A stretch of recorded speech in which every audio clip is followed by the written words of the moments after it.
Bonjour et bienvenue dans le journal de l'emploi. Trouver un emploi, c'est parfois le parcours du combattant. On est isolé, pour cela il faut se faire accompagner ou aller sur le terrain à la rencontre des entreprises. Et les salons représentent pour cela une belle opportunité, comme le salon qui va se dérouler le 19 septembre prochain au Stade de France, le 4e salon de l'emploi et de la formation organisé par le réseau national des missions emploi.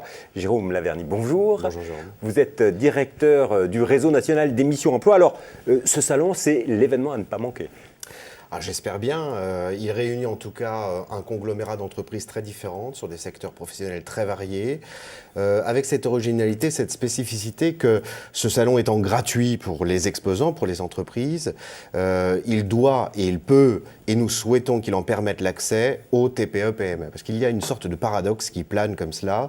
On entend dans le discours public, dans les discours politiques, eh bien, porter au nu ces TPE-PME comme étant le premier employeur de France, et à juste titre. Là où en réalité, parfois de grandes manifestations comme celle-ci sont payantes pour les entreprises. Raison pour laquelle nous avons voulu qu'elle soit gratuite pour que se côtoient, après tout, une multinationale et une TPE. Alors concrètement, donnez-nous un exemple. Qu'est-ce qu'il y a comme grande entreprise qui sera présente et la petite PME Dassault, Carrefour font partie des grandes entreprises, O2, un grand groupe d'intérim, Synergie. Et puis, oui, il y a vraiment un profil différent dans différents métiers. Différent, bien sûr. Et puis alors attention, avec des profils dans chacune de ces entreprises très différents, parce qu'on va des fonctions support aux fonctions opérationnelles, RH, compta, et puis suivant les métiers, des profils très différents. C'est des entreprises qui ont de 50 à parfois 400 métiers. Oui, parce que se côtoient ces grands groupes que je viens de nommer, eh bien, un groupe local d'immobilier, Century 21 en l'espèce, mais dirigé par un patron absolument très dynamique qui a 3-4 agences. Donc là, on est plus dans un contexte PME.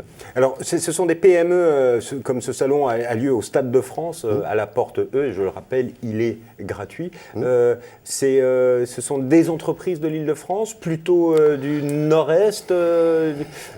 On peut trouver des entreprises parisiennes. L'une de nos bizarreries est précisément de n'avoir aucun critère de territorialité. Lorsque nous rentrons en contact avec une entreprise, nous n'avons strictement aucune considération de son emplacement géographique. Tant il est vrai que le siège social d'une entreprise, son adresse postale n'a strictement rien à voir dans la plupart des cas avec son rayon opérationnel. Je venais de citer à l'instant de grandes multinationales qui ont ce réflexe de s'installer en plein cœur de Paris ou à la Défense et pour autant ont des offres d'emploi et travaillent partout en France. Donc pas de critère de territorialité.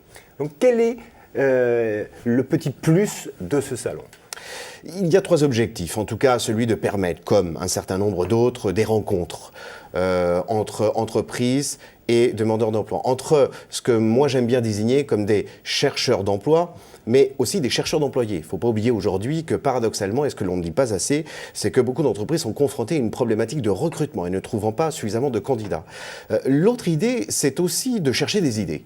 Bref, de permettre en tout cas à chaque personne qui franchira la porte de flâner dans les stands et pourquoi pas de ressortir avec une idée, une perspective auquel elle n'aurait pas songé au moment d'y rentrer. Raison pour laquelle nous n'avons pas de sectorisation dans le salon. Il n'y aura pas le secteur du bâtiment, de l'hôtellerie, de la restauration, je ne sais quoi, mais un classement complètement alphabétique, complètement aléatoire par conséquent, forçant un petit peu cette flânerie et forçant chaque personne qui va rentrer à déambuler dans les stands. Et puis il y aura également des conférences. Vous avez tout le programme sur le site internet www.salonemploiformation2017.fr.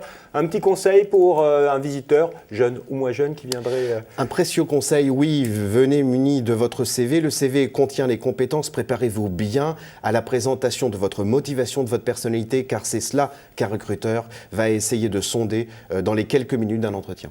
Monsieur Laverny, merci beaucoup. Je vous redonne le site internet www.salonemploiformation2017.fr. Quant à nous, on se retrouve bientôt pour un nouveau journal.